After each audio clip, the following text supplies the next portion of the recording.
secret, like a Yeah, secret yeah, recipe yeah. or Yeah, something maybe like that. he's gonna watch this back and be like, I can't believe you gave away the family. I can't believe you gave away the secrets, man. I let you into the family trust, and now You can never have a turkey ever again, bro. Yeah. You can never have never it. going back. It's all good. I know it now. Yeah. Now everyone's gonna start the Italian dressing. Yeah. That's funny. Kel, we're recording. Everything's going right. The timer's going and everything. Okay, cool. Well, welcome. Appreciate Thank you for coming on the podcast. Yeah. You followed me on Instagram, and obviously we go to the same gym, and I see you train guys and things like that. So I was like, hey, let's get you on. I appreciate it. Yeah, welcome to the podcast. And I'm curious, because we were talking a little bit before. I don't know if the recording caught it or not, but about your time with EOS and personal training and getting into the fitness space. And I think fitness is one of those things where there's a group that's really intrigued by it. Mm-hmm. Everyone knows that they need it. Mm-hmm. They need that in their life. But it can be a really daunting thing. Yes. Depending on where you're at. So what got you really interested in that space? Let's maybe start there. Mm-hmm. And I'd just love to hear how you got into it, because I think a lot of people are interested in it, but don't necessarily know how to get into that space. Okay. So I guess going way back, starting very, very young, I was an athlete. So played basketball, a little bit of football, but primarily was basketball and track. Track being the biggest sport that I played.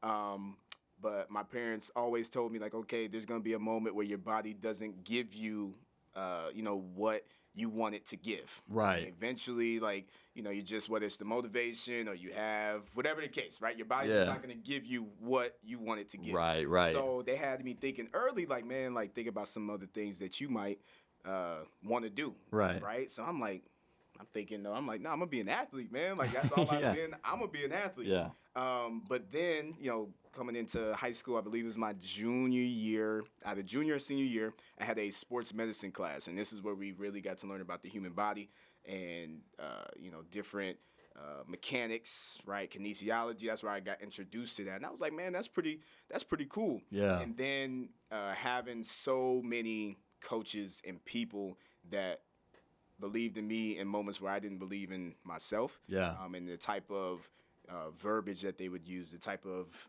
motivating tactics, the type of attention to detail that they would have me focus on. I was like, man, I would love to be that for some other person. Yeah. So, which led to me going into college and going into NAU and starting out with exercise science as the degree, because at first it was physical therapy. I was like, I'm going to do physical therapy because it sounded really, thinking back hindsight, it was really because it sounded cool. Like, you're a physical therapist, right? Yeah. Then they told me how long, the schooling process was. Bachelor's, master's, doctorate. And you was looking at about 8.5, 10 years of school. I was like, I don't like school that much. I don't like school that much. So I was like, what else can I do that's kind of similar to that? Yeah. And I think at the time they had just introduced a fitness and wellness degree, which got me right into the anatomy, right into really what I wanted to do, kinesiology, the whole thing. And I was like, all right, I'm going to be a trainer. I'm going to be a coach, man. Yeah. And it put me through the ringer. So a lot of the stuff that you see us do on the floor now, that was my test. We didn't have too many of the written tests or too many presentations. The test was all right, we're going to get some test subjects. You and a partner, I want you guys to take them through a certain type of workout, and they're grading all types of things, right? Your verbiage, right? All the way down to what you're wearing. Do you look like a coach? Yeah. Man? Do you look like a coach? All these different things.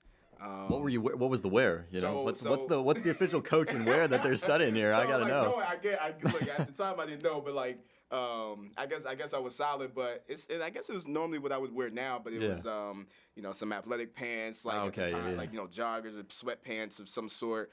Obviously, athletic shoes. Yeah. I'm a big quarter zip, the athletic quarter zip, not the fancier ones. Nothing against it, but the athletic kind, Nike and things like that.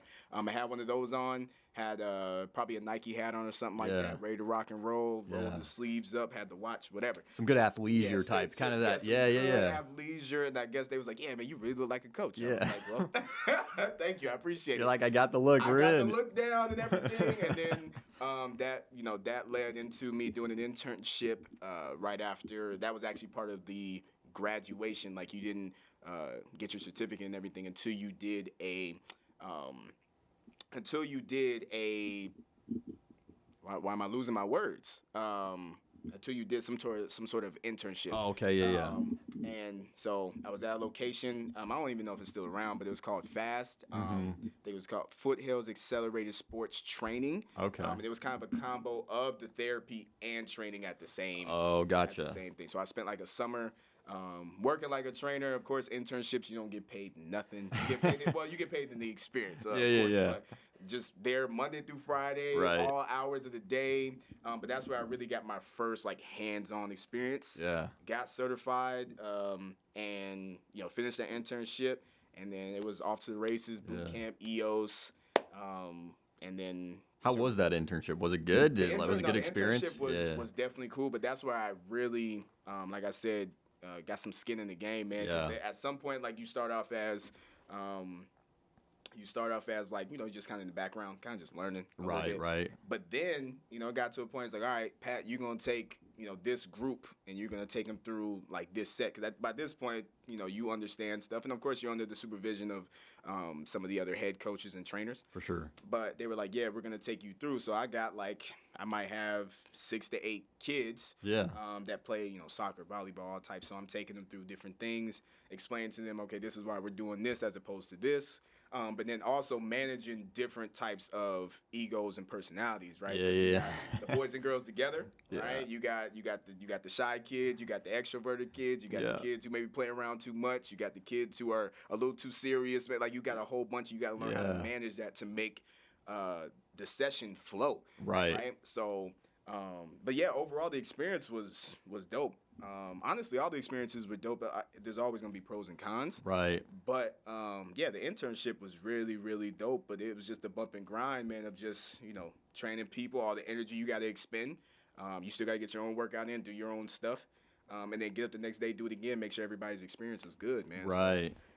So it was dope. It was cool. Yeah, really getting your reps in. Right, Nothing exactly. else, just kind of getting the feel for the dynamics of what you're going into. Right, exactly. Yeah. Mm-hmm. What, you mentioned physical therapy was kind of, that's where you thought at first, you're like, okay, I'm going to go in that. What, I've been to physical therapy a few times, and because there's a lot of good trainers out there where there's a lot of overlap, I think. Yes, I don't know if that's been your experience, but what's kind of the main differences, I guess, between like a physical therapist and a good trainer who knows their stuff and knows how to like work with the body and do those type of things? Because, I'm not a physical therapist. I've never not spent a lot of time in the physical therapy office. Yeah. But, the few times I've gone, it was like, okay, you're having a back spasm. Okay, let's stretch here. Let's stretch there.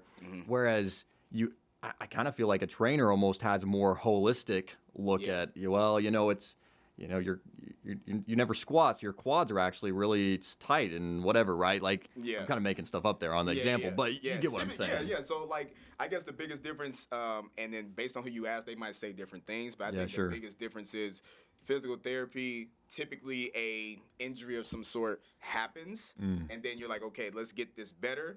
And then, of course, along the way, okay, we're trying to strengthen this area so this doesn't happen again, or we're minimizing the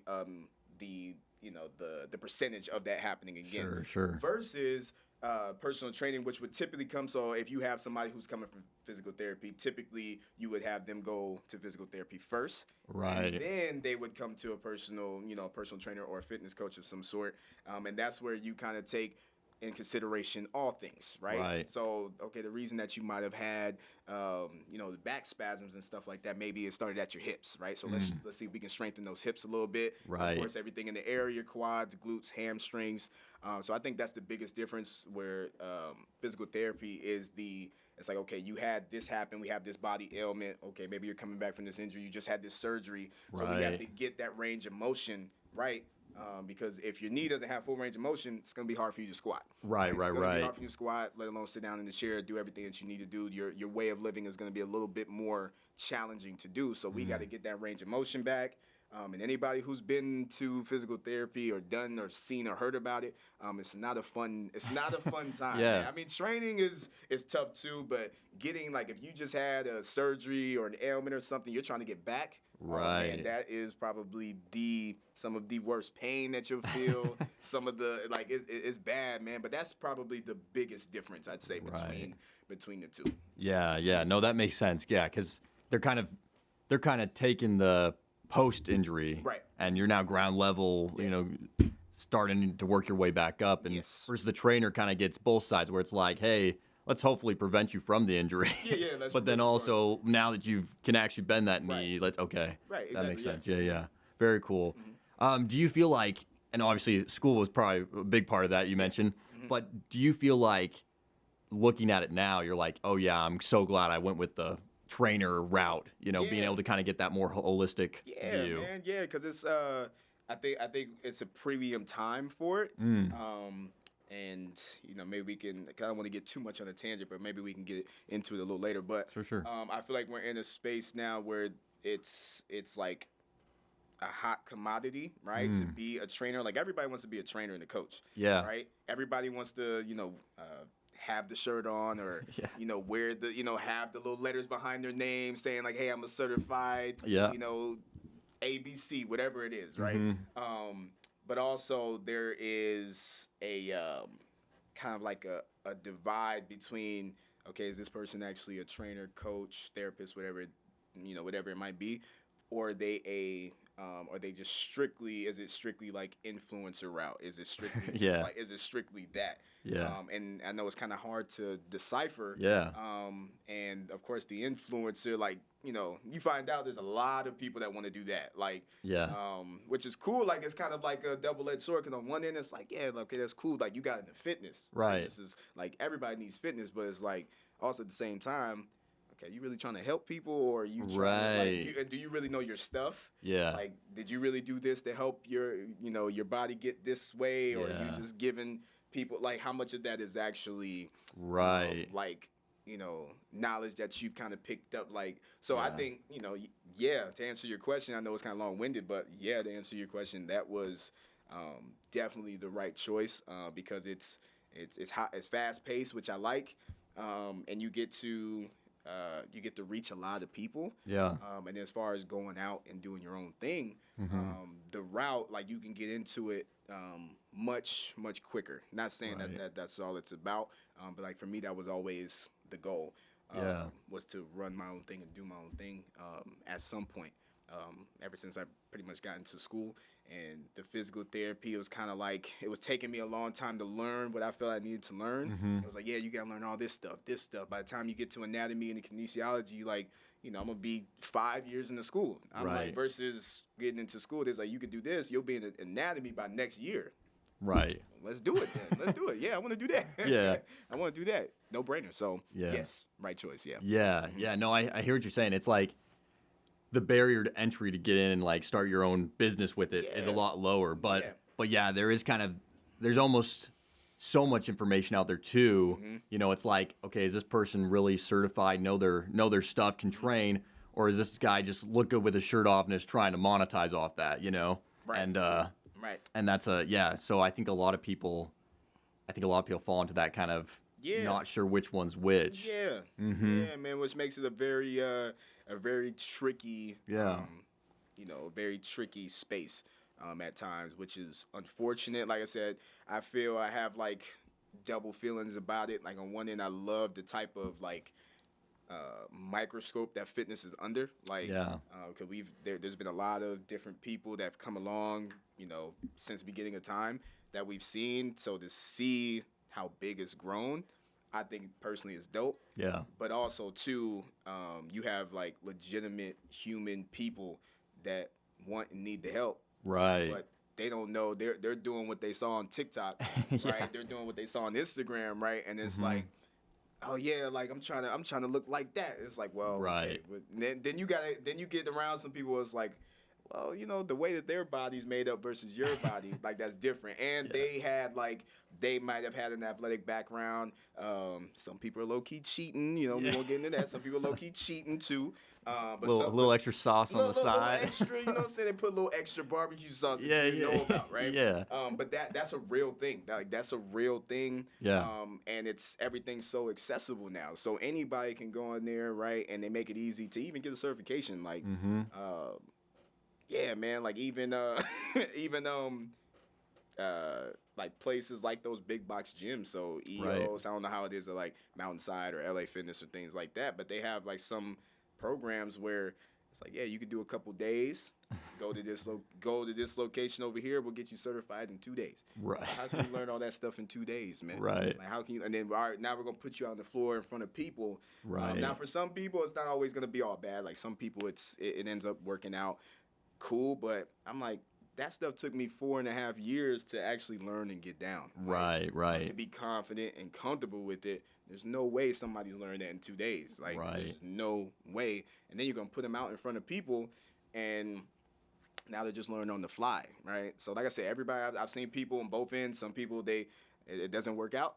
I've seen people, they figure it out, and they make it happen. But, yeah, man, there's so many different things in this space, bro. So many. Yeah, it's like, it's great because there's more, like, I think people are caring about their health more. You look at, like, people my parents' age or even my grandparents where it's like, they were eating all sorts of stuff and going and exercising was like, yeah, I guess if I go out and take a walk once in a while, like, that's great. But, like, the priority just wasn't there on it, right? Yeah. And even now, like, you try to, I think some of those generations are starting to be like, oh, I need to pay attention here. Yeah. But, the deeper into the generations you go, it gets harder, right? Yeah, they're like, I'm good. Yeah, they're like, I've been doing this for 80 years. Like, I had can my stop. time. Yeah. I'm good, man. Yeah. Like it don't mean that much to me. I'm good. Yeah. And so it's great because there's more information now. Like we all know, like, okay, fitness is important. Yeah. But then also figuring out who to listen to is where it gets tricky. So what's been, now you've been in this space. How long have you been doing this? So if you count school and everything like that, it's been about 10 years. 10 years, okay. If you're talking just professionally, being certified and actually getting paid to do it, it's been going on 7 years. It's about 6.5. Yeah. Okay. Very cool. So if you doing that, where have you found like kind of the sweet spot? Because you mentioned you worked at EOS for a while. You've done a variety of different training. Now you're at Fitness 1440 where we've met. But being in that space, you've kind of, I'm sure, seen, okay, this is how I need to market myself. This is how I communicate with the right audience and the right type of client and all those things. So what's worked for you? The interesting thing, and I was just thinking about this prior to making this move like 3 months ago or so, but even working at EOS prior to going to EOS, I was at a Fit Body Bootcamp location. So for people who aren't familiar with that type of training, very fast-paced, HIIT style, high-intensity interval training, typically like 45 minutes. Music is rocking. All right, we got like 4 or 5 stations. There's 2 moves in each, and everybody, you got about 2 minutes as a coach to explain everything. Like, all right, we got squats, we got this, we got X, Y, and Z. Are you wearing the mic? Mic, yes. Sir. What's crazy? There we go. You know what's crazy about that? And everybody who sees this and was there, y'all know. Like, I started out on the mic, right? And I know because we're having a conversation, so I don't have to project as much. Right. But like, what I would do is I would go in there and I'm amped. Like I'm one of those. Like I just get excited about certain things. And they were like, "Yo, we're gonna have to take you off the mic. Like you don't even need it. Like, you don't even need the mic, right?" So for the first maybe like little bit, maybe month or so. Oh yeah, I was on the mic, and then they was like, "Yeah, we had to turn you down." And I was like, "Can I try doing it without them? Like, can I try doing it without?" They was like, "Yeah." And then it worked out just as well. Right. And then I was able to project. They was like, "Man, you're gonna lose your voice." I said, "If you think this is yelling, you don't want to hear me yell." Actually, like I was like, "No," but I've always had a skill of projecting the voice. But getting back into kind of the sweet spot of things, because obviously Fit Body Bootcamp and working at an EOS, that's 2 different things as far as the style. Sure, right? sure. So even 2 styles of training. You got where it's like a 1-on-20, 1-on-25 versus, all right, now you got 1-on-1. You might have a 1-on-2 or something based on how you structure your business within that. But the interesting thing was worked for me The audience is probably a little different too, Yeah, right? The people who audience is come to that. completely different. It's completely different. Like I always say, if you're looking for more of the community vibe, boot camp or those group fitness style of places and trainings, that's where you want to go, because you'll get that. Obviously, your coach is there supporting you, but then you'll find 3 or 4 other people in the same similar boat that you see every time you come in that class, and then eventually it's like, you know what? Where were you? Like if you miss one, they're like, yo, where was you at? Like we missed you, or let's go out to lunch or whatever. So I've seen that happen. Right. Versus in the EOS thing, it's more of a like a lot of people, especially in the beginning, like they want to be discreet. They don't want nobody to know that they got trained in, because it's kind of like, it's kind of like a very vulnerable place to come to somebody you don't know and be like, hey man, I need help. Like so it's a very different space. But the thing for me that's worked, which kind of allowed me to be successful in both spots, is the energy that I bring to the people, and not just running around and doing that, but being very intentional with every person that that I come in contact with. For sure. Right? So even in the boot camp, it was 1-on-20, but I can talk to, I can come to you, talk to you, have a conversation, make sure you get that love and attention. I can talk to you,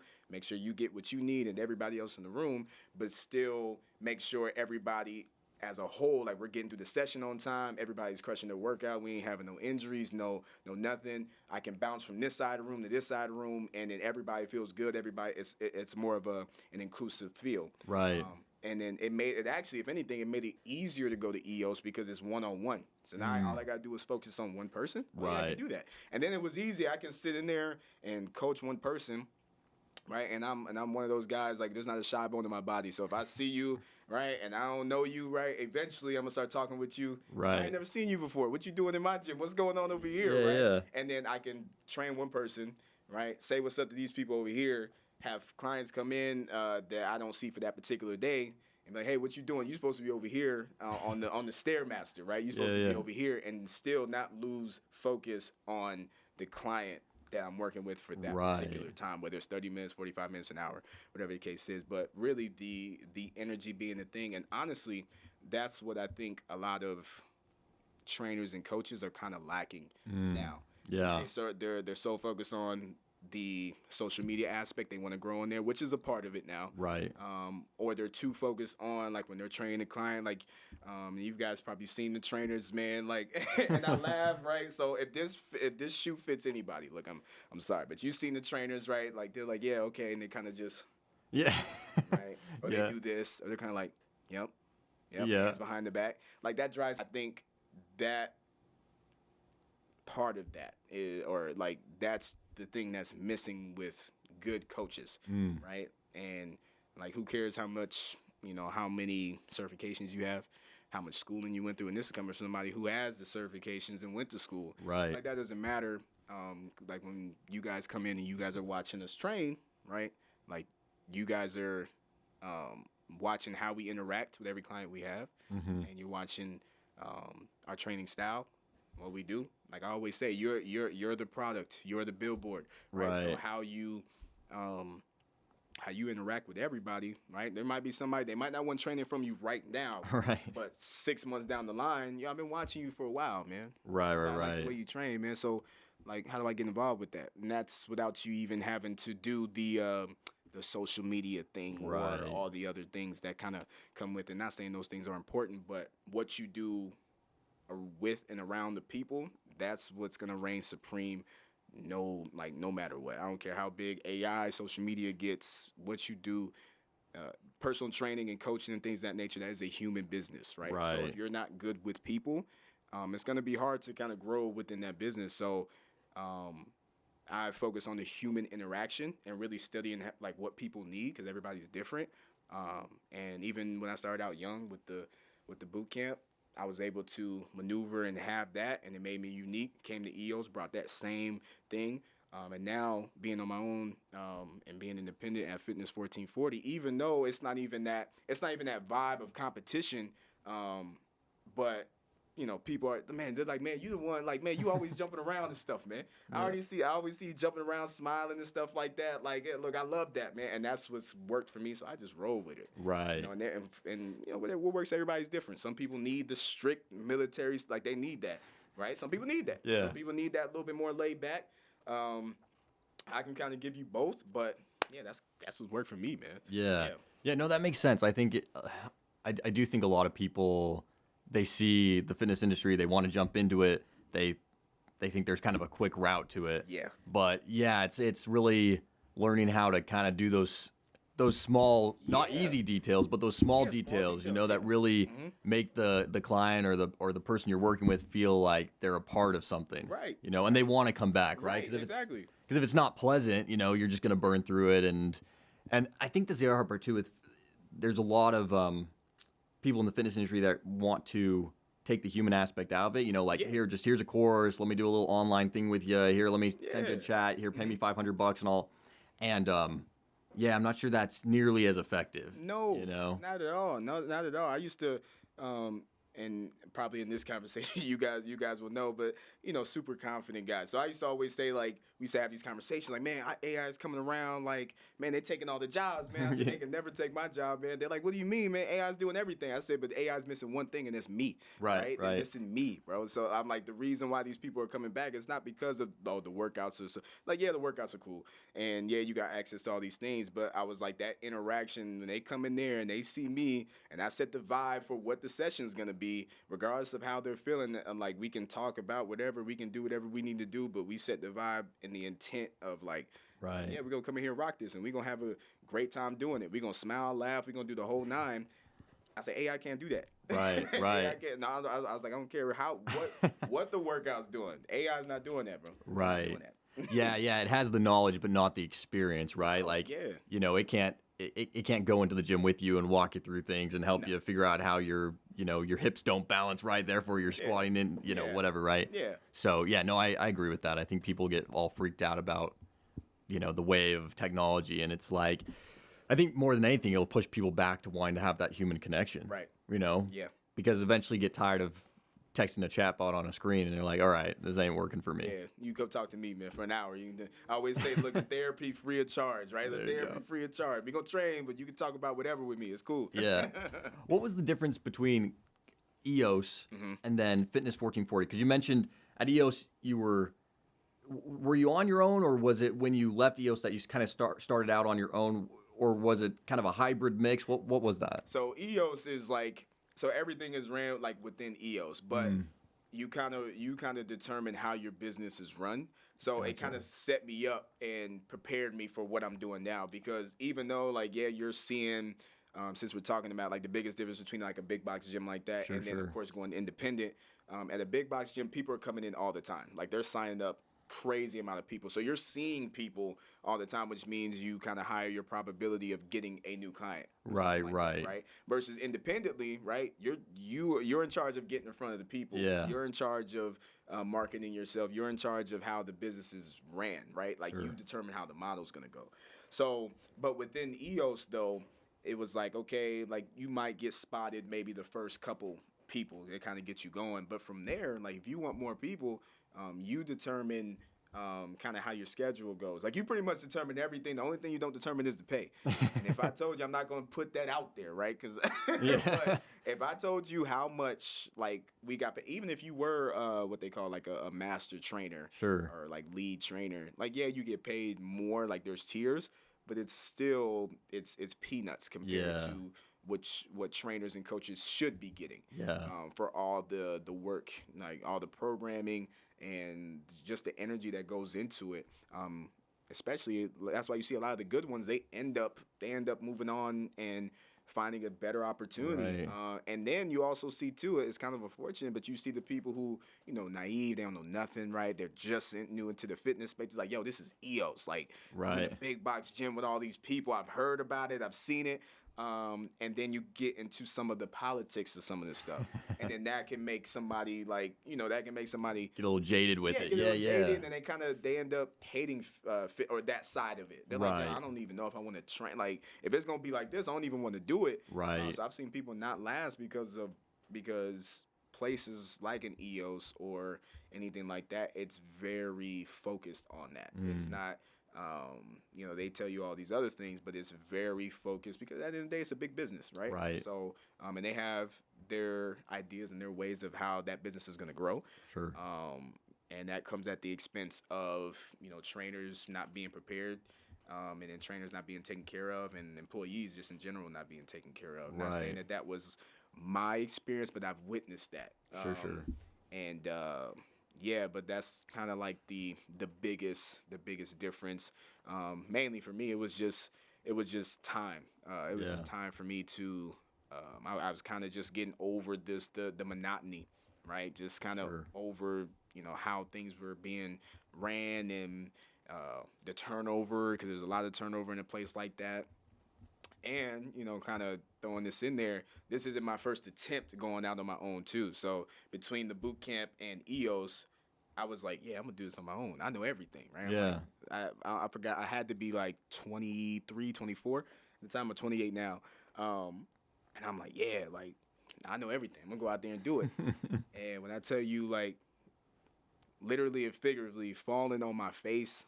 Oh man, like falling on my face, man. It was embarrassing. Like, and I was super like, I'm like, yeah, because we was rocking stuff at the boot camp. They was like, Right. man, why don't you do your own thing? I'm like, yeah, why am I doing my own thing? Right? So I'm like, yeah, I'm gonna do it. And there was like 3, 4 months almost. I didn't see. I saw maybe one client in that time. Yeah. And of course, you got bills and stuff you got to pay for, and it's like, man, you doing everything. You posting online, you doing all this stuff. Yeah. And I'm like, man, I'm not getting like. This is my thought process. Like, man, am I trash of a coach? Like, do I suck? Like, am I not as good as I thought I was gonna be? Right. And I did not want to go to EOS because I felt like it was just against the plan. Like, I remember very, very vividly. I remember me saying like, yo, I'm not going. I'm not going to a big box gym. I've Right. heard of the horrors. I'm not going. Yeah. I'm doing my own thing, and this thing go work. It didn't work the first time. It didn't work the first time. And then, I lived right next to an EOS. And, my peoples was like, man, just go over there. Just see if they need coaches. And I always make the joke. I said, unfortunately, they did. They did need coaches. But that's where, like, a lot of the people that I have that are training now independently, they came from EOS. Right. And then a lot of the people that I was able to meet, like, in the area that I was at, there was like a lot of good people, man. A lot of good people in different fields that gave me really good counsel on a lot of things, especially Right. with, like making this transition this time. It was like a whole year. It's like a year process, just about or almost. Yeah. Trying like just making sure all my chips was in line. And then I remember it was in July, and I was like, I'm just gonna start telling people I'm leaving. I can't take it anymore. Yeah. I told my first person, and he's like, all right, where we going? Yeah. This 1440. He said, all right, well, you could cancel my stuff here, like right now. Like, you could do that. And fast forward now, still got those same people, gaining some new people as well. But yeah, man, that's like in a lot of ways, working at EOS prepared me for what I'm doing now.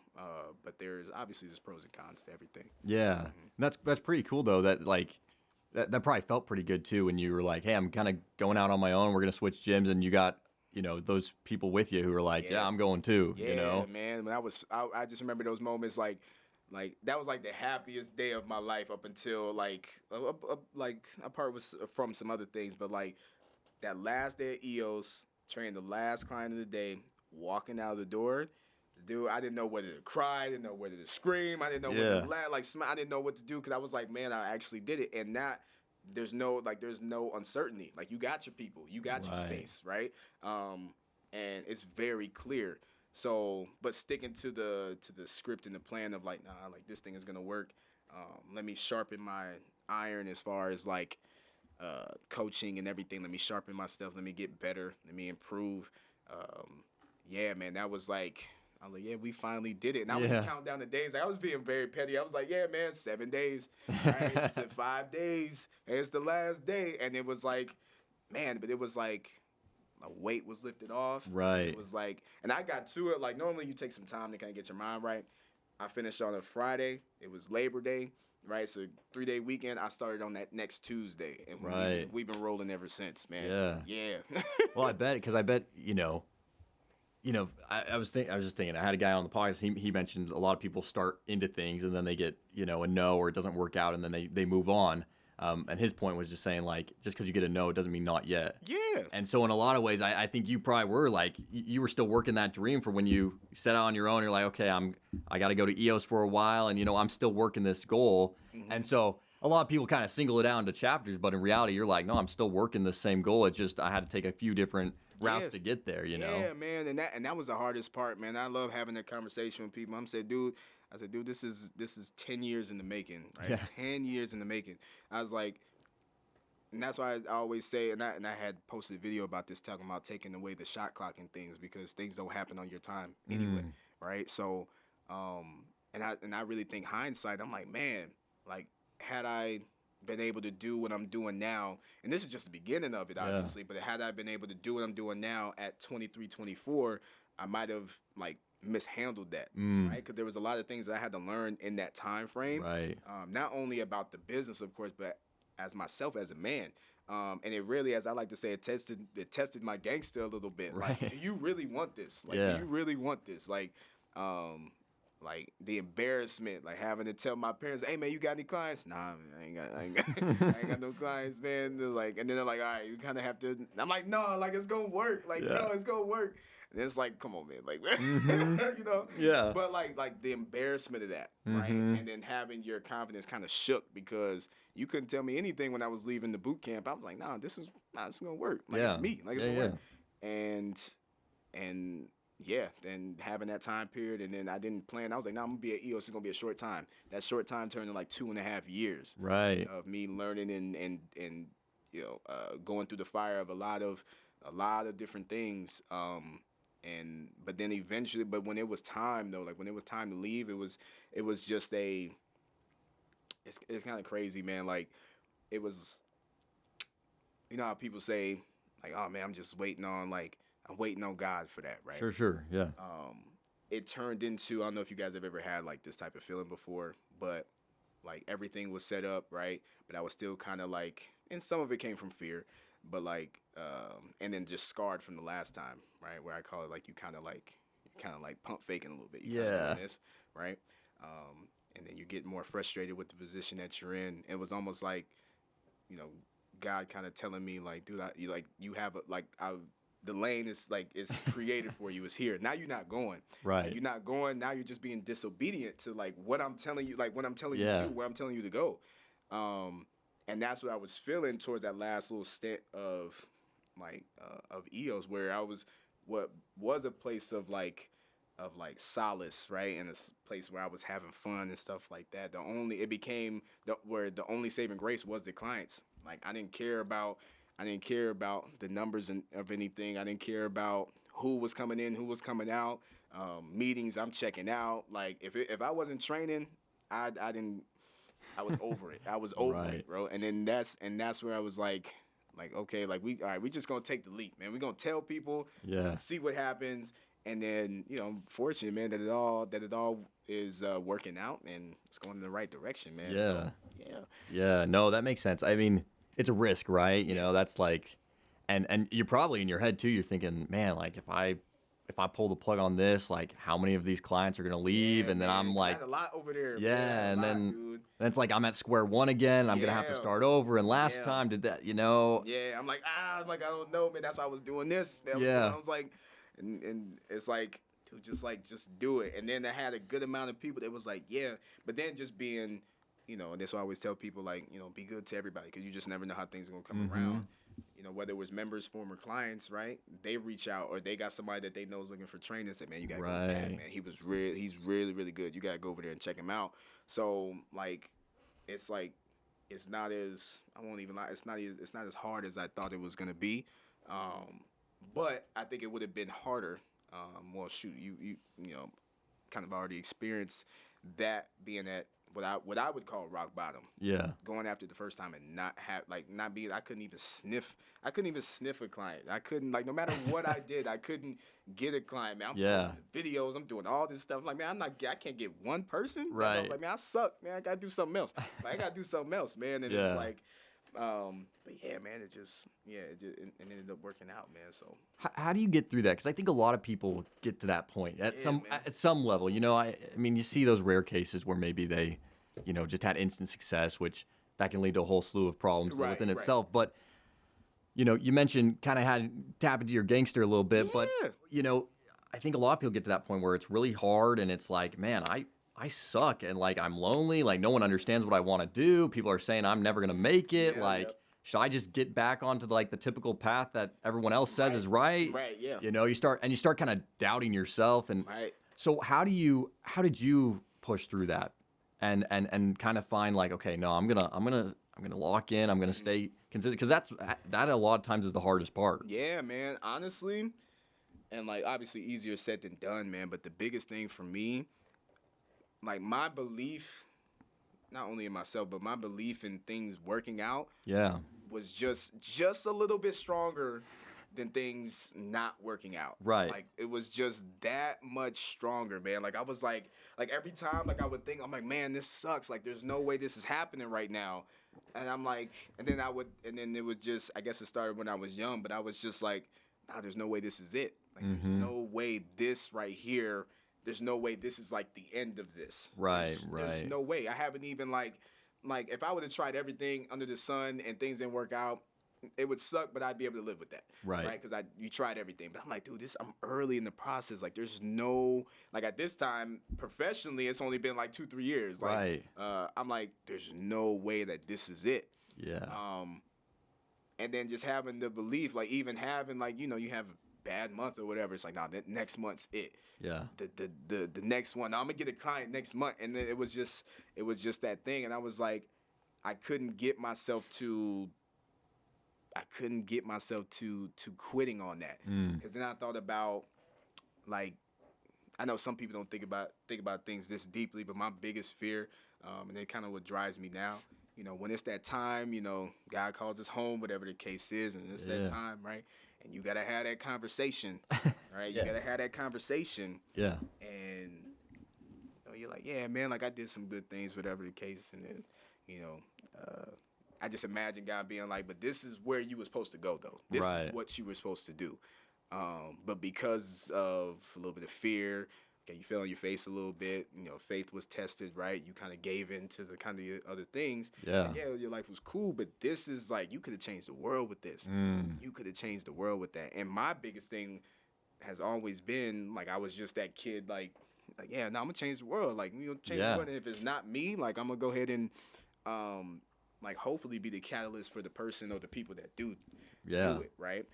So I just always thought about that. And then you hear, stories about that all the time. Like, I think it was like, I want to say it was like, I think it was Oprah or something like that, like getting fired and stuff like that. Yeah, And then yeah. she just went out on her own. And then obviously she's who she is. Or you got like my favorite athlete is Kobe Bryant, right? Yes, sir. And him not playing and stuff Right. early on in his career and things like that, and shooting air balls in the playoffs. And people's like, nah, you got this young kid shooting these last second shots. Like, nah, man, like y'all tripping. And then obviously his career turned out to be what it was. Yeah. And then like I said, I was just crazy enough. I believe those. I'm like, okay. And then I'm like, okay, if that person's doing it, they're human just like I am. So Yeah. if they can do it, I can do it too. And then just thinking about all the things, like thinking about family and stuff, because that was my thought process. I'm like, man, this vehicle is going to be the thing that changes not only my own life, but people around me, right? Future kids, right? Right. Fiance, soon to be wife.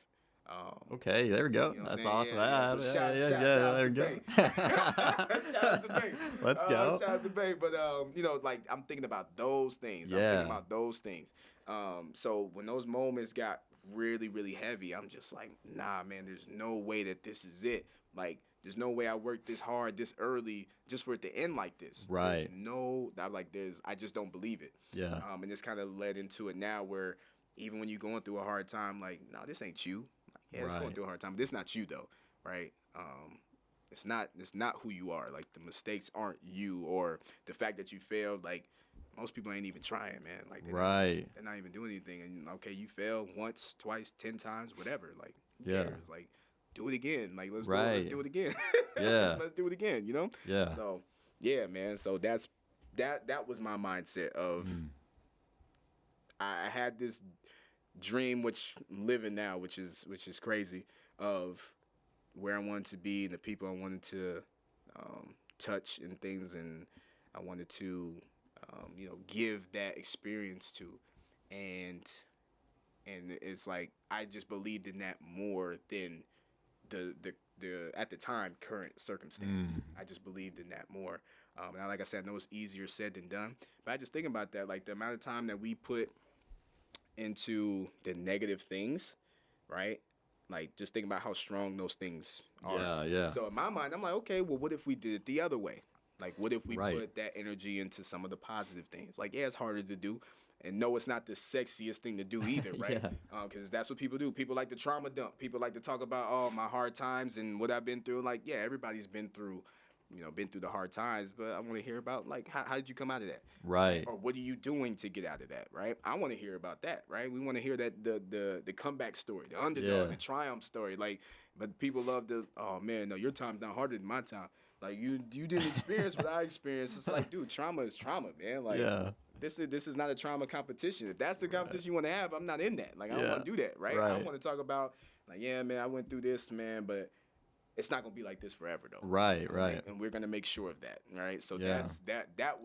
that's just been my whole attitude, and I've carried that into, obviously, of course, being a trainer and a coach and things like that, but just in everything that I do, right? So it's helped me out as far as how I handle stress and how I handle a multitude of things. Yeah. It's like, hey, man, I'm able to kind of compartmentalize a lot of different things, and be able to handle things well, because it's like confidence through the roof. If you fall on your face, you hit rock bottom, and then you happen to crawl your way out of that, dude, you got all the confidence in the world. You got everything you Right, need. You got right. everything you need, bro.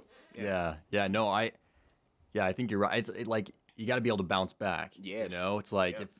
if not everything's gonna work out, and you may fail a bunch of times, but like at least you're not doing nothing. Yeah, At least you're right. working on it. Right. And sadly, I think the people you usually hate are the ones who aren't doing stuff, and it's more a reflection of them. Unfortunately, yes. But Unfortunately. but yeah, you have to just keep bouncing back and just keep going, because that's really the only way. I do think a lot of people struggle with, they let the failure kind of ruminate with them, stick with them, and they're holding on to it, and it's hard not to like occasionally think back on it and be like, oh man, like that was rough, Yeah.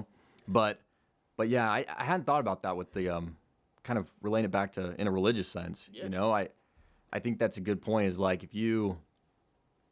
if in a way it's like if you get to that last day and it's like, were you willing to trust God enough to let Him guide it, or were you like, no, I don't trust that. I've got to go my own way. Yeah, Exactly, that'd be a tough chat. Dude, that Yeah. would be a tough chat to have, and that was like, man, that's like a parent like being disappointed Yeah, in a way. yeah. You did that, but you could have been like you could have did. I'm like, man, and it's like, I'm like, man, I wanted so, and that's where you very early on for me started discovering like purpose and things like that, or just trying to figure out what that purpose is. Yeah. Like, man, there's no way like you get on here, you fail, you just kind of move on. I was like, nah, there's no way, like there's no Right. way.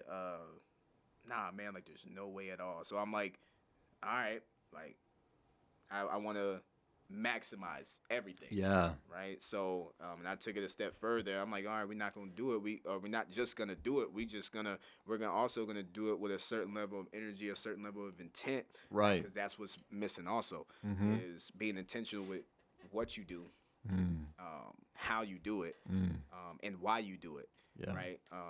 Some of us are a little too old to be just doing things just to be doing things, right? Like some of us are like you got like at some point you're gonna have to get very specific Right. about what you want to do and how you're gonna do it.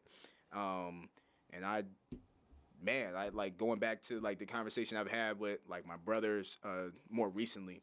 It's like he's in that same phase where he's like, man, I have a lot of talent. I want to use it. I want to find out what my purpose is as well. And we're talking about it, and I'm like, so if you had to fight for it for 10 years, like, would you do that? Would you have the guts to do that? Right. Right. He's like, man, it's gonna take 10 years. I was like, I don't know how long it's gonna take. Right. But the point I was trying to get across was like, is it more about the goal at the end of the day, or is it about the goal until time's involved? Right. And that's where you have to put your trust and your faith in God's timing, because Right. the truth of the matter is nothing happens on our time anyway. Right. Like if everything Absolutely. happened when you wanted it, right? Yeah. You'd probably, like I said, like I would probably mishandle the blessings and things like that if it happened on my time all the time. For sure. And there wouldn't be no need to learn things. There wouldn't be no need for a purpose or anything like that, because you get everything when you want it, when you ask for it. Right. But there's got to be a certain level, like you got to build a certain level of grit, because hard times are around all the time. Like just because you reach a goal, like doesn't mean there's going to be a new set of problems that you're going to have to figure out. Yeah. Right? So it's like, it's not about just like saying like, oh yeah, I want to do this, or I want to become this, or I want to do all these other things. That's cool, right? Like what are you willing to do for it? Right. If God called you to something, right? Regardless of whether you want to do it or not, Yeah. right? Yeah. Are you willing to go? Are you willing to give your all into that? Yeah. Right? Because if you're only giving 50% in life, you might, and that's not even like a guarantee. You might get 50% out. Right. Right. Yeah. So I'm all about increasing chances, right? Yeah. The more you give, right? The more you give, the better your odds are. Yeah. Right. And it's like, okay, if it doesn't work that time, okay. We haven't tried everything under the sun yet, right? Yeah. Like it's like, all right, so let's try another thing. And it takes a lot of stamina, a lot of endurance, man. And after, you get hit in the mouth a few times, it's hard to get up. It's hard to get up after that. But having that set in your mind, like no matter how many times, I'm gonna make sure I get up. I'm gonna make sure I get my licks in too. And somehow, some way, this thing is what I see up here. And what God has blessed me with as far as within my heart, I know at some point that's gonna come into its fruition in some way, shape, or form. And that scared me. Like, okay, what if you give up right before you get ready to get Right. like you getting like tomorrow could be the day, man. Like tomorrow could be the day, but because what's the day? Tuesday. Because Monday and Tuesday was so bad, you missed out, and Wednesday was gonna be the day. I mean, it rarely happens like that, but you just never know, right? You just never know. So it's like, all right, you stay on top of it, do your thing, get your reps in every day. If I asked you how many reps did it take you to get your shoulders like that, like you wouldn't be able to tell me, right? Yeah. You could tell me that day, like, yeah, I did 4 sets of 8, right? And Right. I tell you which weight, but over the years, you're not gonna be able to tell me how many reps you've done. Right. It's like, no, but I was consistent here every day, however many, whatever your regimen is like. It's a matter of, doing it when you feel like it, doing it when you don't feel like it. Yeah. Right? It's a combination of all those things, and then eventually, you're gonna work so hard, you're gonna look up, and then everything that you wanted, and then some is gonna be right there. Right. But you'll never see it if you quit, man. You'll never see it. Yeah. No. Yeah. It's the discipline to keep going, right? Yeah.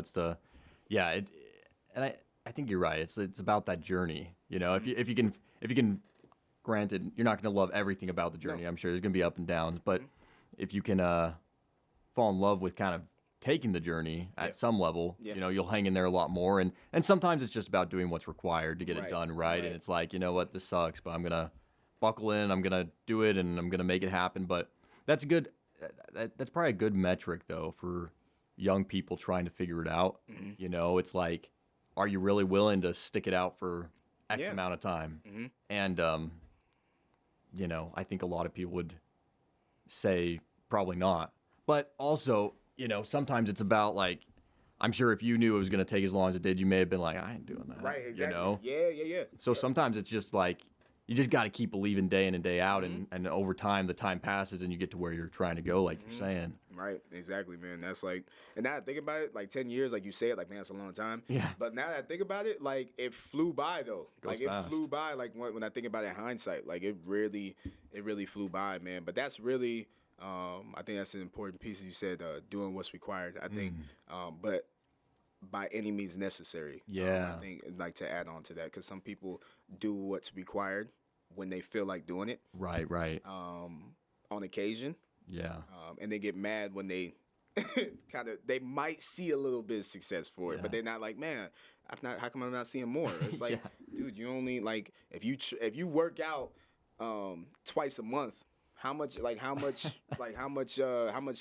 results are you gonna see? Right. And you can have the meanest of all workouts in those 2 sessions that you had that month, but how you gonna beat the dude that's or the young lady, or even I see some of the older folks, they in there, they getting to it, but how you Yeah. gonna beat them and they're in here every day, Right. 5 days a week, 4 days a week, 6, 7, however you do it, how are you gonna beat that person? How are you gonna beat the person that's practicing every day? Yeah. And I've seen some of the most talented people that don't see what they probably should see, only because they've relied on the talent, or they've relied on people telling them like, man, you all that, like you all that in a bag of chips, whatever the case Yeah. is. It's like, dude, you haven't put no work in, and you really don't know what you're made of until you put some work in, get knocked down, get up, get some dirt off, and then get the dirt off, go after it again, and then the cycle. Like, you really don't know what you're made of, Right. until that happens. And everybody's like, yeah, like the big thing now. What's the like athletes like, yeah, I'm a dog, man. Like, Oh, I'm yeah, a I got that dog. I'm Yeah, a dog. yeah. Got that dog in me. It's Yes. like, you don't even really know. Like, Right. you don't even really know. If you like, you don't Yeah. really know. Like, yeah, you might be a dope athlete, or, in my case, like, yeah, you might be a dope coach. You might have great ideas or whatever. But until you get out there, you got to prove that, man. Yeah. Not to everybody else, but to yourself. Right. Even when business ain't going well, can you still have that same energy? Right. That same intent, Yeah. right? Because it's easy to do when everything's going well. Mm-hmm. When you got those slow months, and then your phone ain't ringing like that. Your notifications aren't blowing up, but you still got to do what you got to do. You still got to do what's required. Yeah. Like, are you willing to do that? Right. Because those days, that's tough. You talking about overdrive, no gas in the car, just straight fumes. Like, Yeah. that's like, but I've come to enjoy that because it's always, no matter what, in some way, shape, or form, it's always had its benefits. Right. Its payout at the end of whatever part of the journey. It's always had its payout. So I'm a believer now. Like, Yeah. no matter what, eventually the storm is gonna end and there's gonna be sunshine and rainbows, and you're gonna be glad that you kept going through Yeah. the rain and everything. You're gonna be glad, bro. You're Yeah. gonna be glad. Yeah, I love that because, and you only get that really from experience. And I think that's Yeah. what you're saying is like over time, at first you go through those droughts and you're like, man, this is terrible. But now after a few droughts, you're like, you know what? Hey, Like, it's gonna be hey, like, I got it now. like this is okay. gonna be be Yeah. a good thing if I just stick it out. And so, Look, I'm gonna stick it out no matter what. I yeah, got it. yeah. But see, a lot of people, I don't even think they make it to that point. They give up at the first drought and then they don't ever get that experience. They're just constantly trying to do something new and add it on. Yeah, you know what's crazy about that? And I've thought about that too, because I'm like, why don't we have more people? Like, Yeah. why don't we have more, like, successful entrepreneurs or more dogs out there. Why don't we got more dogs? Why Real we got dogs, more yeah. people with dogs in them? Yeah, Like, yeah. how come we don't got more people like that? And I'm like, I think, and this is just speaking from experience as well. I think the way that we all as human beings, for the most part, think about goals, dreams, and aspirations, I think we think about that in a very surface level. I'll say. I won't say not the right way, but I'll say just a very surface level thinking. Yeah. Like, and we've all probably done it. Like, you have this goal and this dream. You're like, okay, I see very clearly. But most of the time, if not all the time, we think about it as a straight shot. Like, we don't think Yeah. about we don't think about barriers, failures, the classic 1 step forward, 2 steps back. Like, we don't Yeah. think about those things, right? So we're only willing to go as long as the road is straight, Yeah. right? Like, we're not mentally prepared to, like, somebody's gonna come out there and punch you in the mouth, like, Yeah.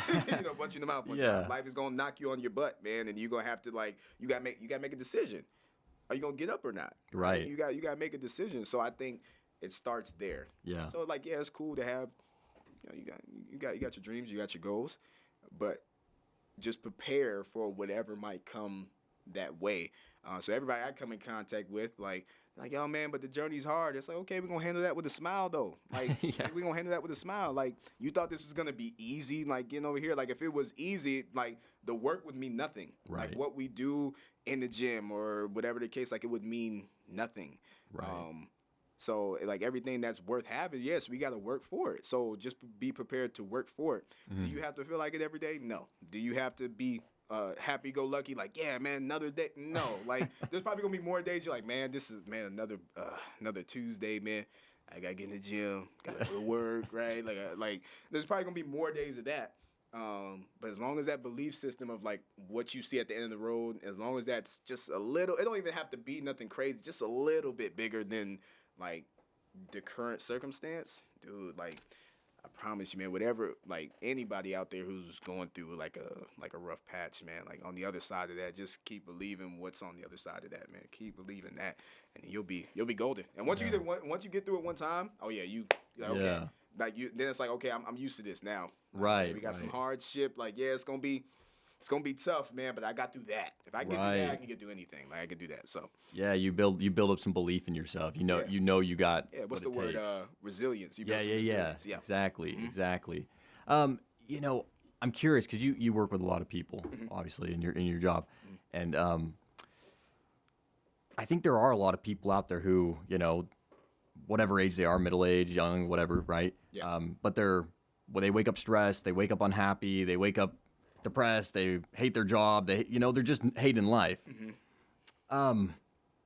What can they do? You know, how do they take that step? And you know, maybe some of that is physical, right? But I think also just in our conversation, I think some of that goes even beyond the physical side of things. So as a coach, if you're working with someone who's dealing with that, you know, they're like, man, I hate my life. I hate what I'm doing. I wake up stressed. I'm tired. I'm sore, whatever, right? Like what's the answer? What's the advice? How do you get through that? So there's a multitude of ways that you can go out there because the answer changes based on the person. Sure. Right. So I might get somebody, for example, like I have a client of mine, who is, super. I'll just say he's super high energy, right? But when I say super high energy, I don't just mean in the positive all the time. Right. So if he's feeling a negative or a low point, it's kind of strong. Gotcha. He's really hard on himself, right? Sure. So when it's one of those days, he's like, man, look, he's like, I just don't like, I don't feel like coming to the gym. Like I don't feel like I don't want to be here, right? And then the way that I would talk to him, you know, first initially is, you know, you ask him what's going on. Right? Sure. Some people just need to vent, right? Yeah. They need a word vomit. That's what I call it. They need a word vomit because some people don't get a whole lot of human interaction outside of their kids, maybe even. So they got to just get all that out. And sometimes for some people that works, just getting it all out, and then they're kind of their own therapist. And I'm just listening by that point. Yeah. But for this particular client, the whole... and I call it like the whole typical motivation or motivator, inspirer type of coach, or that type of verbiage won't work with him. So tell him like, come on, man, like get your butt in gear, like, yeah, or you need to get your stuff together. Like that doesn't work well because he's already telling himself, I need to get my stuff together. Yeah. I know I need to get everything together. So for clients like that, or in his case, it's more so acknowledging, you know, how you're feeling in the current time. And always reassuring him, like, hey, man, that's a part of the process. Like, as a coach, like, yeah, I come in here, but I say I'd be lying to you if I felt like getting up out of the bed every single day. Right. Even I love what I do. I love, you know, the position that I'm in, but I'd be lying to you. I'm human, too. Sometimes you get up and you're like, bro, just throw the whole day away. Yeah. Nothing even happened yet. You're just like, just throw the whole day away. Yeah. But then you start thinking, and this is where you start getting into, like, the psychology of certain things, of certain people. And it's like, man, like I'll talk to him sometimes, and I'll just kind of throw it in there. Like there was a period where he didn't like looking at himself in the mirror. He didn't like what he saw. Sure. Right. And it was a very vulnerable place that he was in when we first started working together. So, and I can kind of joke with him a little bit. So, you know, we'll have that. I'm like, hey, man, but, you know, we look good in that mirror, though, man. He's like, yeah, we do look good in that mirror, man. Yeah. And then he'll spark up a little bit. And then, of course, we're rolling and we're rocking and rolling. You know, some people you have to be a little bit more, not saying that's not empathetic, but some people you have to be a little bit more, you know, empathetic with them. You have to kind of reason with them a little bit. Like, you kind of have to give them, like, hey, I'm happy that you came today, though. Like, I'm happy that you're here. Right. But there are some people, too, you got to tell, like, they respond better, like, man, stop all that crying. Like, right? Yeah. Like, some people, they respond well to that. So I think it's understanding the type of people that you have. But my kind of go-to is kind of making sure, like, you know, because people already feel like their coaches and trainers are like way above or on this different space because like, oh, Right. we're in shape and it's like, oh, we don't go through no issues, whatever the case is. Yeah. So I always try to keep it like, no, I'm right here with you. Like I've experienced that. Like, yeah, I'm in good shape, but I don't feel like going to the gym. I said, my workout today is gonna be rough. I don't want to do it. If I could skip it, I would skip it. But I was like, it's a part of the plan. It's a part of the mission. So we're gonna stick to that. Right. And I'm gonna feel better afterwards. So let's bang it out. Let's knock it out. Let's do it. You got the rest of the day. And I always tell people, hey, if you want to sulk, you can sulk. If you want to cry a little bit, you can do that. Yeah. But they, you know, typically, you know, you get to the workout, endorphins is rolling, everything. Yeah. They feel much better. They're like, you know what? Thank you for that. Like that's cool. Yeah. But yeah, to answer your question, it's really just for me, it's kind of giving that positive reinforcement. And then also understanding who I'm talking to and who who I'm working with at that time, because it's going to sound very, very different based on the person, but being able to have one person that needs a little bit more of it, or a little bit more of the encouragement versus somebody who maybe doesn't need the encouragement, but they just need somebody to listen to them because they feel like they're going through all this stuff by themselves. So it's like, all right, go ahead. Well, I'm very good at listening and take you through the work at the same time. Like I can do that. We can do that. And then if you need counsel, I can give you counsel, whatever you need. So it's really based on the person, which I think is the coolest part of the job that I think most coaches and trainers don't want to take the time to do, which I think is you're kind of leaving a lot of, I call it cheese, lettuce on the table. Yeah. With that, because that's what people come back for. Right. All of us in here, if you guys don't know how, I can show you guys how to make a mean workout, right? You probably got some mean ones that you can do, right? That's not separating the average trainer versus a really good and a really great trainer. It's that human experience, right? Realizing like, hey, these are people. Like, yes, work out and it's dope and it's cool, but these are people. She has 4 kids, right? There might be in the like relationships might not be going well. Work is kicking their butt. They don't like it. They're trying to do something different, but they're in this thing. Some people midlife crisis, right? They're going through all these things and they don't know. Right?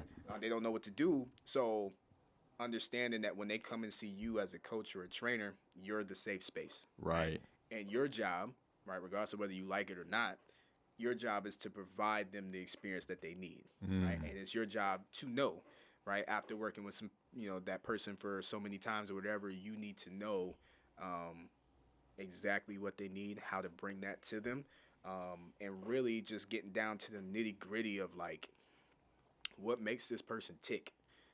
How is this person react? How do they respond? What's the stimulus for certain things for them? Not just for the muscles and workouts, but for them as a human being.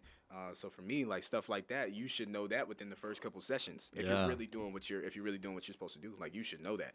And if you don't know that, hey man, I don't know if you're doing your clients a disservice. I think at the end of it all, maybe down the line you'll get it, but if you're already rolling with certain things and you didn't focus on that, chances are you're not really focusing on it too much. Right. Yeah, because I think a lot of people, they're looking for a guide, someone to help them along the path. So what do you do?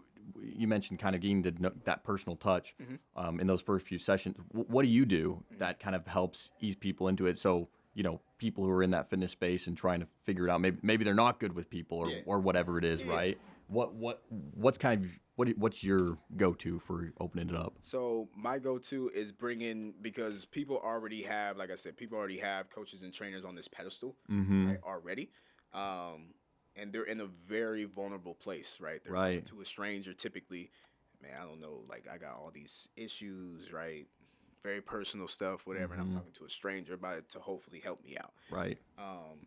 So, and they already feel like this kind of this separation. So what I do to kind of bring myself, to the level, I'm super, like I said, I'm a happy-go-lucky guy, right? So, like, we can talk, and we can talk and have a conversation within the first couple minutes. I can make it feel like, I'm a good icebreaker, right? Yeah. So I'm making you laugh a little bit, talk about some things, like, all right, what's up? What's going on? How we feeling? We feeling good? Like, and I'll kind of nip in the butt kind of everything, so like typically, and I can tell when somebody's like nervous and stuff like that. I'm like, yeah, a little nervous, nerve-wracking, huh, being in here, Yeah. right? Talking to me, you don't even know me, like, and you're talking to me about all this stuff, and they start laughing, and then you can kind of see kind of the weight kind of go, like, okay, this person kind of understands me a little bit. Yeah.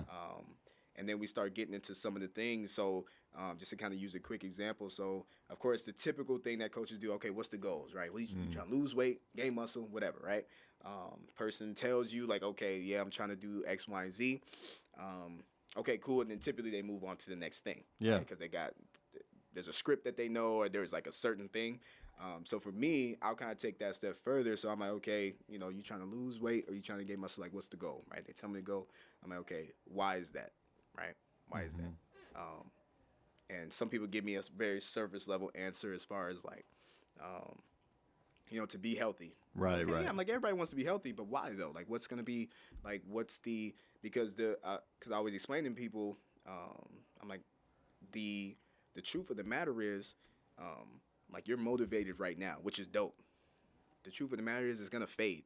Like, you're not gonna be motivated next Monday. Yeah. When you gotta come in here and see me, like, you're not gonna be, because then life hits, right? So work, kids, husband, wife, whatever you got going on, but you still gotta come in and see me for 45 minutes an hour, right? And you're not gonna be motivated to go, right? So if it's just about losing the weight, gain the muscle, you're gonna think about how far that is away because of your current circumstance, and it's gonna the probability of you, like, you know what, man, like, nah, it's not even worth it, right? Like, you're probably gonna give in to that. But what I've come to find out with most people, when I ask them the why, like, why to lose the why you want to lose the weight, why you want to gain the muscle, why you want to be healthy, and you get the people, well, I want to be around for my kids, I want to be around for my grandkids, right?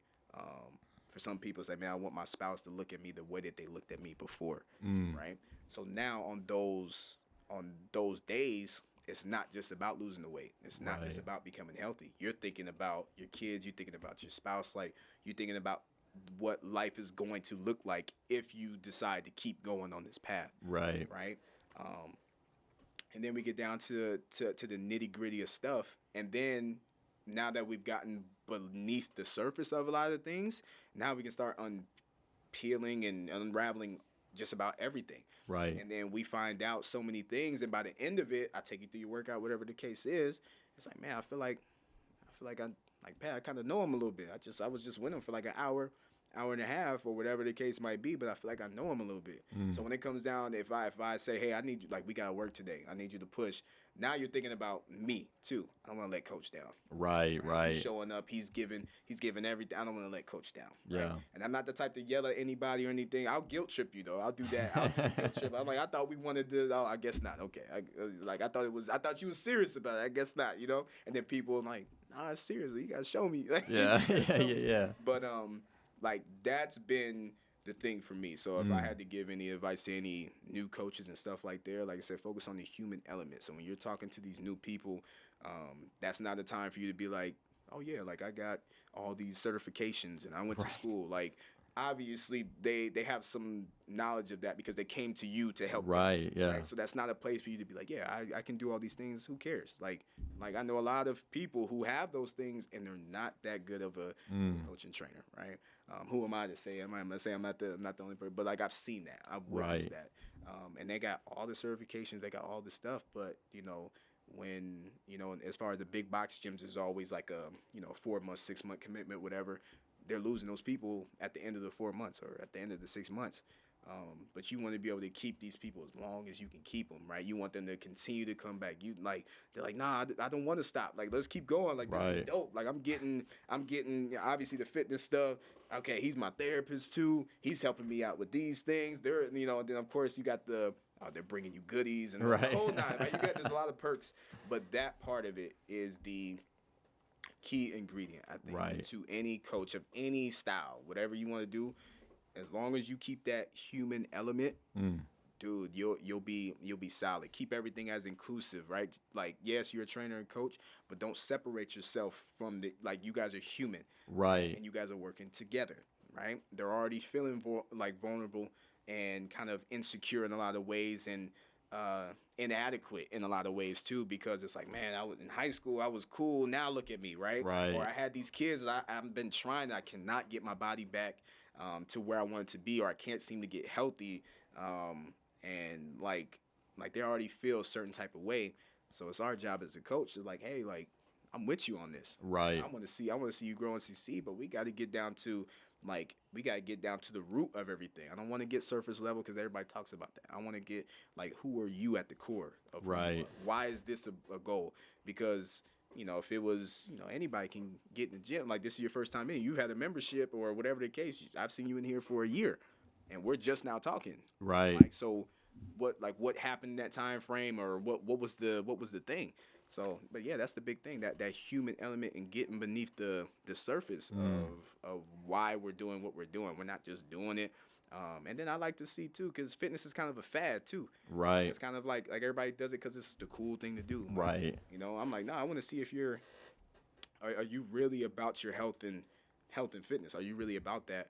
Or is it because you saw one person on TikTok do it, right? And I want to do that too. Right. It's like, like I said, a lot of those people cheating anyway. Right. Yeah. You know what I'm saying? A lot of them cheating anyway. But yeah, man, just that human element. Yeah. Yeah. Mm-hmm. What's because I think a lot of people have if it's not themselves, but because sometimes we have our own personal fitness journey, but a lot of people have like a friend or a family member, somebody that they're worried about. That's like, man, I really wish they would take it more seriously, or man, I think that that they never prioritize X, Y, Z, right? What's the answer with that? Because you get a mixed opinion, right? You get people who say, there's until that person makes the choice, there's nothing you can do, right? Yeah. But I think that's a serious concern for a lot of people who are like, man, I care about so-and-so's health. Like, I wish they would do something about it, but they're not committed. They don't prioritize. They're not focused on it. They've got their own hurdles about it, right? Mm-hmm. Whatever it is. Mm-hmm. So what's been your experience being, actually in that environment? Yeah, and then I've heard a lot of that before.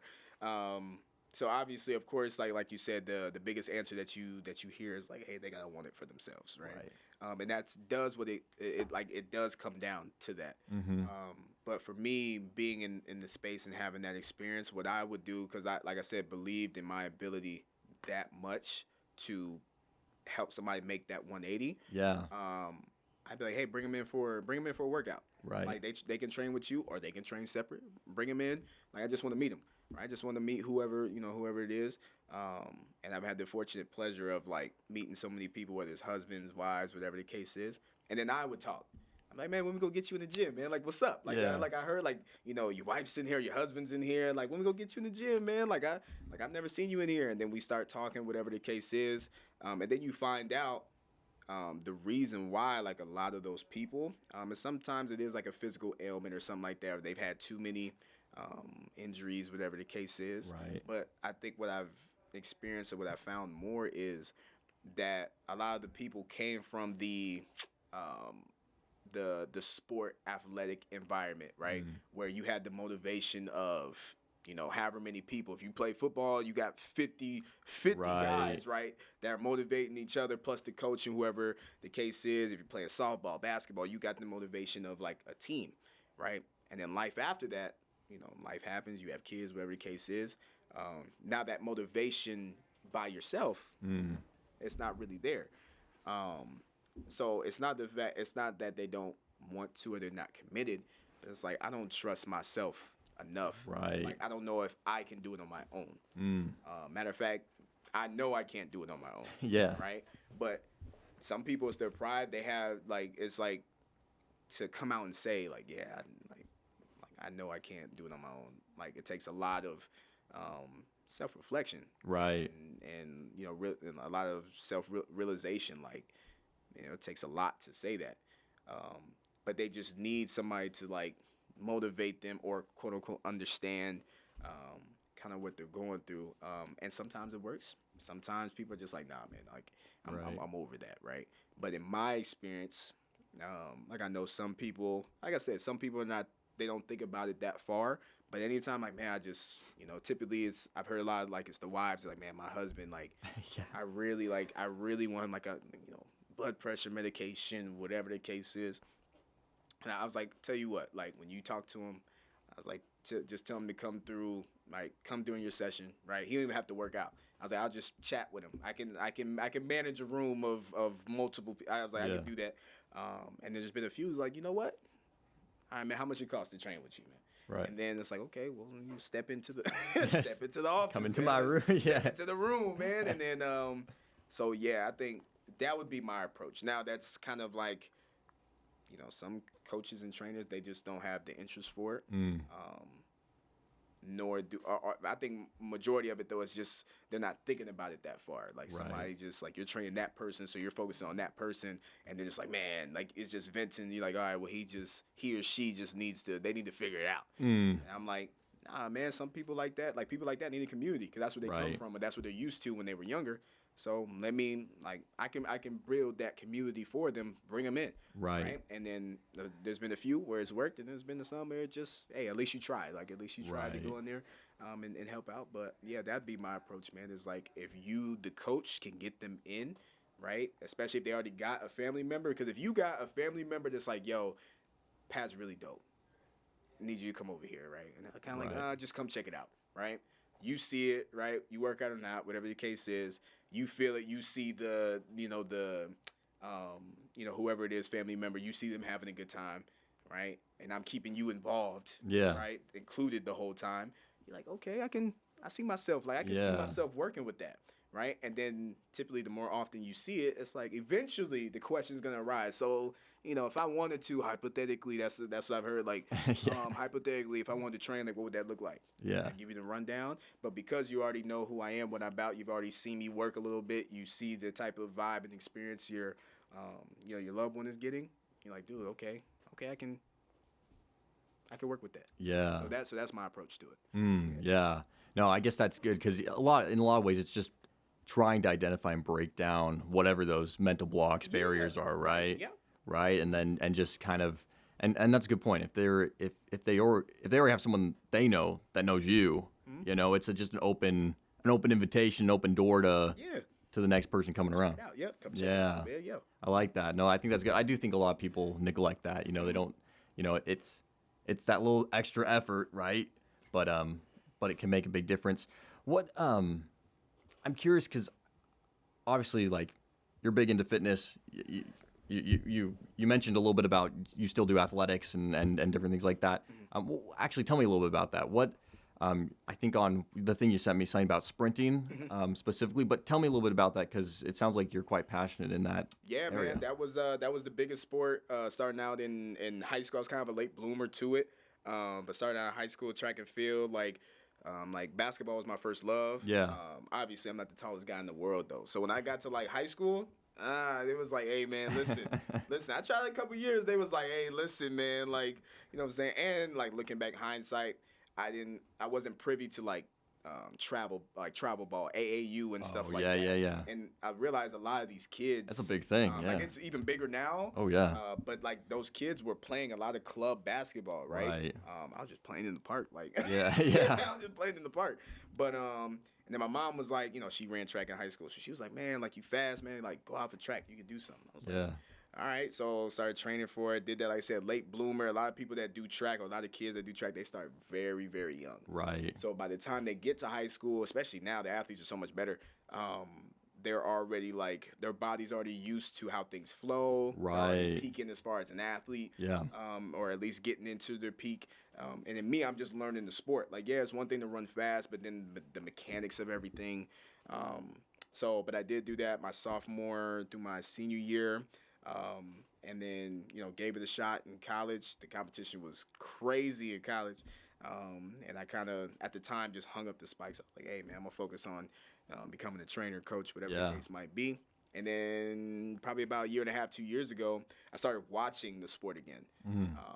And I started to get, like, this urge, right? I was like, man, I wonder if I can still do it. Like, at the time, I'm 26, 25 going on 26. So I'm like, I wonder. So I started going out to the field, hill sprint. I'm going through all old workouts that we used to do. Yeah. Right? Kicking my own butt. I'm like, man, this feels the same way as it did before. And then I found out that they do like, track meets and stuff. Like I think they call it like the Arizona Masters or something. Yeah.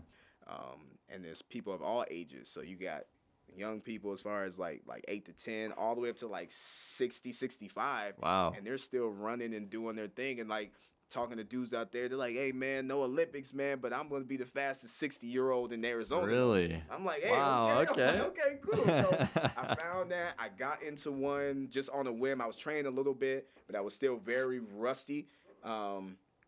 Got into it, and I was like, okay, and that love kind of fell back. Yeah. And the gun go off, everything. And I was like, man, and then just the training, knowing what I know now versus what I didn't know, being naive to a lot of the things, body being a little bit more mature. I was like, man, let's kind of see how it goes. Yeah. And but that kind of helped out with everything because there's a certain structure to how you train, rest, nutrition, all that stuff is important. Yeah. And it came at a time where the training, as far as my own workouts, it kind of got like redundant. Like it kind of got like I was bored. Sure. Right? And I was like, man, and then got back into track training, sprint training, running on the track, right? Doing like cleans and stuff like that, like stuff I haven't done in years. And then get back into that, it kind of reignited something for me. Like, okay, like now I can progress and pretty much take some old medicine, progressing. Like you progress your clients, now you're progressing yourself now. Yeah. So yeah, man. So yeah, every now and again I'll get out there and compete and do my thing and stuff like that. But it's cool. The environment's cool. Everybody's out there, different ages. Like I said, you got if I can remember his name, I'd shout him out. But he was like, yeah, man, I'm gonna be the fastest 60-year-old in the state. I said, okay, man, you gonna be okay. He said, yeah, I'm gonna go to Florida. I'm gonna whoop all their behinds, man. I'm like, okay, you got it. How did you place? Like when you raced? So in the 100, in my age group, I placed second, which is good. Okay, yeah. And I laugh at this one. I ran the 200 just cause that's what I ran in high school. I was like, yeah, I can do it again. Man, I think I got last place. So now I got rolled, man. I got rolled. Them high school kids caught me so fast. I was like, it turned into, all right, get out. And then it turned into, okay, just don't die in this race. Just don't die in this race. But it was fun, though. Like, it was no expectations. It was like, yo, just get out there and have fun. Versus in the high school, it was, you're trying to make state. You're you're trying to get offers or something like that. Versus now, it's just like, dude, you get out there, you're just trying to beat your last time. Whatever that was, you're just trying to get a good time or run a really good race. It's not about any of the other stuff. If you happen to, they do championships and stuff. If that's the case, cool. But it's more so just for the love of the sport. Right. Really. Yeah. Mm-hmm. That's cool. Yeah, because it's at some point, when you're training and it's become a lifestyle, you need something. It's like, okay, what am I doing this for day in and day out? Man? Like I'm just training. Like I'm just doing things. Like this is boring. I don't like this, man. I need to do something else. And then, track came back around. It was like, give us another shot. Yeah. All right, and then man, it gives me something to look for, and then to see if all the training is working. You know what I mean? Yeah. So, it's cool. That is super cool. Yeah, no, that's awesome. A lot of people I think fall like after high school, they just completely put athletics out of the equation, and I guess there are a lot of avenues still to do it. Just got to go look for them. I definitely did. I was like, man, all right, this is it. This is my last time. That last college meet I ran into, I was like, yeah, man, this is it. Yeah. I was at like 19, maybe 20. I was like, man, this is it, right? And I'm thinking, okay, just because I'm not in school, I can't train. Then it was like, you still train like an athlete, man. Like you don't have to be. And then finding that, about what they do at the Masters and stuff like that, I'm like, oh, this is a thing. I'm like, okay, so, all right, get into it. Let's check it out. Let's see what you got. Yeah.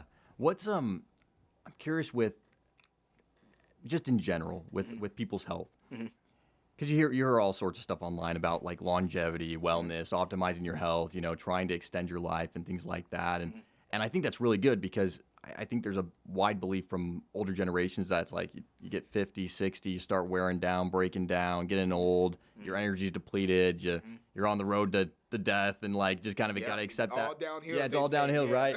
And now I think people are realizing it's like, no, you don't need to be living a terrible life and going downhill at that point. So working in this scene, what would you say if someone was like, hey, let's just like the 5 biggest things or 3 main things, like just to get started on my health journey? What would you say like the priorities are, the building blocks? Priorities, number 1 is being absolutely sure about what you want, right? The type of goal that you have, right? Some people are like, oh, I'm just kind of doing it. And if you don't have a focus, very easily you're going to fall off track. Yeah. So number 1, making sure you have, be specific, right? Get specific. I think the more specificity that you have, The more you can specify, the better off you are. So, like, don't just be like, hey, I want to lose weight. Why do you want to lose weight, right? What drove that, right? Because, like I tell people, I said, people being overweight, that didn't happen overnight. Right. Or wanting to get in shape, you being out of shape didn't happen overnight. Right. Yeah. Right? So it's like, what led you to that, right? Another thing, being honest with yourself, right? So if you was a high school athlete and it's been about 20, 30 years, even 10 years, you are not that same high school athlete. You're not 18, 17, whatever the case is. Or like, yeah, I was doing this before. It's a different time. Yeah. It's a different time. So being honest with yourself, being honest with yourself, I think that's another one. And that just goes for anybody. Right. Being honest with yourself, like, nah, man, I can do like. Yeah, we're not trying to break a knee here. Yeah, like, calm down. Relax, right? Relax. Like, that's not you anymore, okay? Yeah. Or this is completely different. This is not when the world was shut down and you was doing. Nah, this is completely different, right? Yeah. Life is a different thing. And then the third thing, man, honestly, man, those would be the big two right there. Like, being specific about what you want and then being real with yourself. And then, I guess I know it's kind of a cliche, but man, enjoy the journey, man. Like, enjoy the journey, because it's gonna be, like, the cool thing about the human body, man. Like, it's like you're never gonna be the most in shape person in the room. You're not gonna have the biggest muscles, right? Just when you thought, like, oh man, I lost 35 pounds, there's somebody else I just lost 40, 45 pounds, right? Like, so it's a constant, like, if you're so, like, it's not a competition or anything like that. It's about enjoying every part of the journey, man. So the good days when you're feeling good and the workouts are amazing. The bad days when you go to the gym and the workout's trash, man. Maybe your gym is busy, whatever the case. It's just a rough day, whatever the case is. Like, just enjoy the journey, man. So be specific, be real with yourself, and then enjoy the journey, man. Yeah, those be the three. Yeah, I like those because I think people, they get hung up on, like, well, tell me, like, what workout I should do or what diet or this. And it's like, I think you're right. It's like, well, focus on those key foundations first. Like, everything else will build on that. Yeah. But if you don't have that foundation in place, that right mindset, that goal or whatever, right, then you're going to get all over the place. I like that. That stuff makes me laugh, man. Like, people be like, well, what's the best time to go to the gym? I'm like, whatever time you have to go. Like, what's the best workout? Well, I was like, well, to know that, what are your goals? Yeah. Well, we gotta know that first. Like, I can take you through a workout, but we gotta know what your goals are first. Then we can start getting into the, how many repetitions and the progressions and regressions, whatever the case is. But that's just people looking for the quick fix, man. And the truth of the matter is, there is none. Even the people that have the help with a lot of things to maintain that weight being off or whatever the case is, you have to still work on exercise, diet, nutrition. So people do everything in the world to try to get around the work. Yeah. The work is the thing, no matter how you do it. So as long as you focus on the work, man, you'll be golden, man. And it's just, but as long as you're, everything, if you can kind of narrow some things down, then it makes it easier. Yeah. So even when you do see stuff on TikTok or Instagram, you're like, nah, that's cool, that might work, but I know, like, over here, this is what I want to do. Yeah. So that cracks me up. Yeah, what time is the best time, dude? I've seen people them 4 a.m. warriors, I call them. They be in the gym taking a Snapchat, like, or Instagram, whatever. Like, yo, this is me in the gym, right? Grind set, right? Like, this is like, early bird gets the worm. And it's like, you didn't do nothing in the gym, though, man. Yeah. Like, nothing that you did in the gym was productive. Yeah. Like, but I saw somebody at 8:00 p.m., right? 45 an hour, they crushed it. Yeah. Right? So that's that, because I used to fall for that. Like, oh yeah, you gotta get up early to do it. Hey, as long as you get in the gym and what you do in the gym is effective, it don't matter what time you go in the gym. Right. It don't matter what time you go in the gym. It don't matter, as long as you are effective with your time and what you do, you'll be golden. Yeah. You'll be golden. Absolutely. No, I love that. I think that's I think that's spot on. I think that's what people need to focus on more Yeah. more often than not. Yeah, more. Yeah. Don't fall for that. Don't fall for none of the social media stuff. Don't fall for none of that because half of that stuff is not real. They're like, Don't yeah, fall for that extra sauce, yeah, guys. they're like, You know, yeah, I that- get up. Yeah, I do 1,000 push-ups. Just no, man. No, you don't. No, you don't, bro. I'm sorry. No, you don't, bro. No, you don't. yeah. What do you think about like all this red light therapy, saunas, cold plunge? You think it's effective? Do you think there's some truth to that? Do you think it's a little overhyped or? I'll say this, especially coming from the athletic background. The hot and cold therapy, I just recently started doing that again. Yes, it is effective. But as long as you do it, because I know people have this thing, especially when it comes to cold plunges. Like I said, same thing. I'll get up early in the morning. Yeah, I start off with like 2 minutes in the cold plunge. Like, Yeah. It's like okay, you're just spiking your cortisol at that point. pretty much, yeah. Like you just like so. As long as you have an intent as to why you're doing it, I think it's cool. Right. I think it's cool. But I think the biggest thing, I think what people mess up on is, and I'm pretty sure we've all had experiences, is rest, like sleep, actual sleep. Like, that is the biggest, oh man, like I think that reigns supreme over cold plunge, sauna, red light therapy. Like, all those things can help. But if you can get 7, 8, 9 hours. Like for my magic number is 9 hours. Like I don't know what it is about number 9, but 9 hours. Like that's if I can get that. Oh man, I'm golden. But getting your rest, if you gotta take a nap to help get those hours in, whatever the case is, your body will thank you and you'll recover a lot faster than you think. But some people, man, they're still I only slept 4 hours. Like dude, no wonder why you're not recovering well. And then like I don't know if you guys know, but or you guys out there know, but like when it comes to weight loss and muscle gain, right? That happens at the recovery phase, the recovery level. So when you're out there working out, you're doing your thing, like you feel good. That's not where the gains are happening. It's happening in the recovery process. So the saying is, the better your recovery is, the better results you'll have. So if you are focusing, you're dialing in on your recovery, you'll see more muscle gains if that's your goal, or you'll see more weight loss if that's your goal. Whatever your goal is, you'll see more of it. But the longer that you neglect yourself of the rest and the sleep, it's gonna be hard. You're gonna feel like you're sore all the time. Which you're not supposed to feel, by the way. Like in the beginning of a phase of a new training regimen, you should be sore, but eventually that should subside. If you're sore all the time, something in that recovery needs to be adjusted. Right. And I've seen people like I do the cold plunge, I do the sauna, I'm still sore. Did you sleep? And man, I got like 2 hours last night. It's like, well, right, well, man, look. Well, we got to work on that. Like, we got to get some more.